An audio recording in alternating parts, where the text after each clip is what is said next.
All right, let's get right into this one. Okay, the first bar we have a simple triad bass line, where we're just outlining the triad, the fundamentals. In bar two, we play the root twice, which is never a problem in emphasizing that root. Leroy did a lot of that kind of thing. Other bass players that play the fundamentals do that, emphasize the one, so that's never a problem. So another 1-5 in bar two. Okay, we move ahead, and in bar three, we're just kind of outlining the chord a little bit. We're doing a 1-3-6-5 standard pattern. We got a 2-5 in bar four, where we're again repeating that root, and then moving to the G. So every chord change here, we've started on the root, which lays that foundation. We have a chromatic note that leads to bar five. We have the A flat, where we just 1, 2, 3, 1. We're outlining the minor 7 chord, very basic. And then we have a 5-to-1 movement that goes to the D7. So from the A, we're going up to the D in bar 6. And then we got kind of a scalar, scale-based walk down over that D7 chord, nice. And then we got two chords to the bar in bar 7. We have a 2-5-1 actually for bar 7 and 8.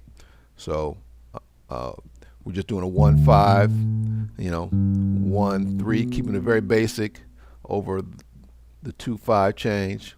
Use a 1-5, 1-3, which moves nicely to the C chord. We have a bar of that. You're playing the basic notes, but playing them with great feel, length of notes, all that kind of thing is most important. Again, the note choices are great, important, but not as important as that feel. So,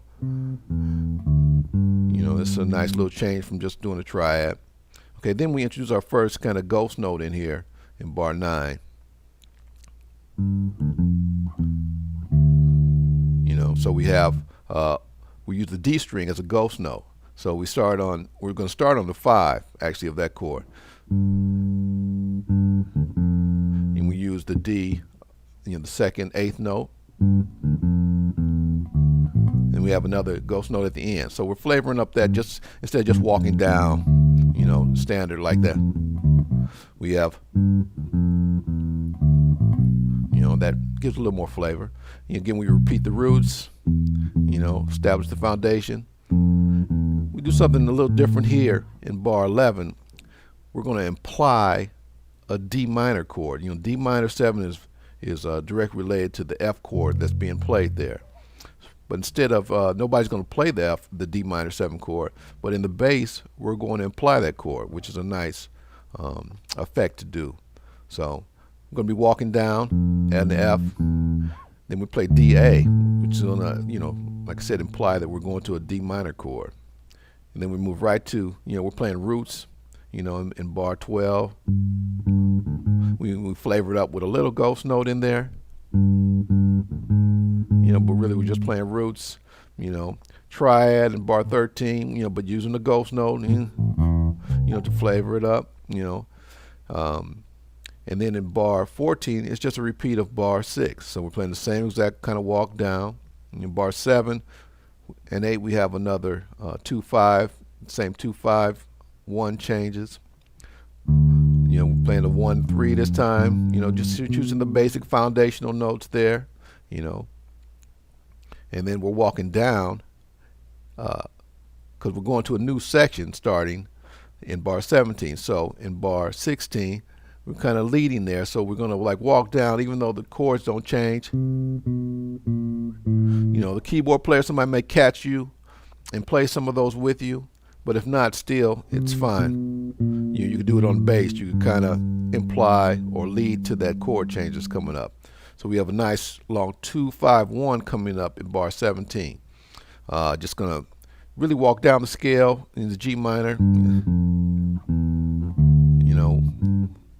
1 flat 7 6 5, and then we'll continue walking down the scale. When we get to the C7 chord, that's a nice effect just to kind of seem like it's one long phrase. So we do that in those 2 bars. Land on the root and F. You know, got a simple 1 6 1 3 6. You know, basic pattern. 2 bars of F. So we continue on. We don't have to play the root again, or feel like we have to play the root again, because it's the same chord over those 2 bars. And so we continue on the C. You know,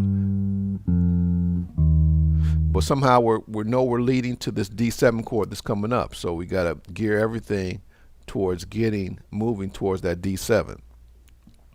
And we help do that with the E flat, that chromatic note that leads to it. And this time we're going to walk down the scale when we get to that D7. We're going to repeat the B. Instead of continuing to walk down to the A, we're going to repeat the B, because we're going to A.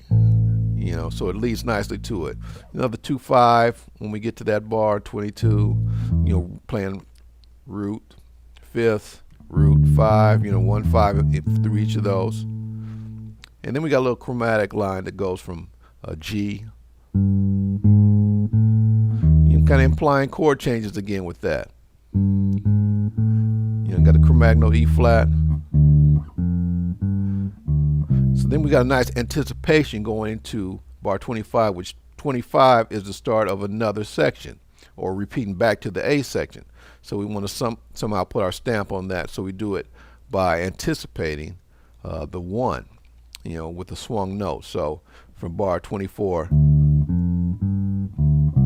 know, and not to rush that swung note, or that anticipated note. Again, we're going to do triad there in that bar with the ghost note. We got a minor 2 5 coming up there in 26, where we use the tritone, which is part of that minor 7 flat 5 chord. Next, we're going to repeat a couple roots, you know, for emphasis. We're going to again go to that F chord, and we're going to again imply a D minor change. Actually, it's an exact copy of bar 11. And the next bar, bar 28, is an exact copy of bar 12. We're going to go back to it to just re-emphasize that. It's okay to repeat bars like that, especially when they're that far apart. So then we get to our last 4 bars, bar 29. It's nice. Again, we're working with roots and fifths, but it makes them a little more special when you add ghost notes, things like that, just for emphasis. You know, we're just playing 1 and 5, 1 and 5, but you know, that makes it really swing, makes it feel good when you add those ghost notes in there, especially when they're placed in the right spot. Okay, then we got 1 5, 1 3, basic stuff. Got another scalar, kind of walk down in that bar. Then our final bar, we got root, 3rd, and then we're making our way to the top of the phrase. So we find a phrase that gets us back there smoothly, and you know, for the G7 chord, we're starting on the 5, which is D, and we're using the ghost note, and then we're landing on the root, which goes back to the top of the phrase, goes to that C that starts the phrase again. All right, let's go to the next one.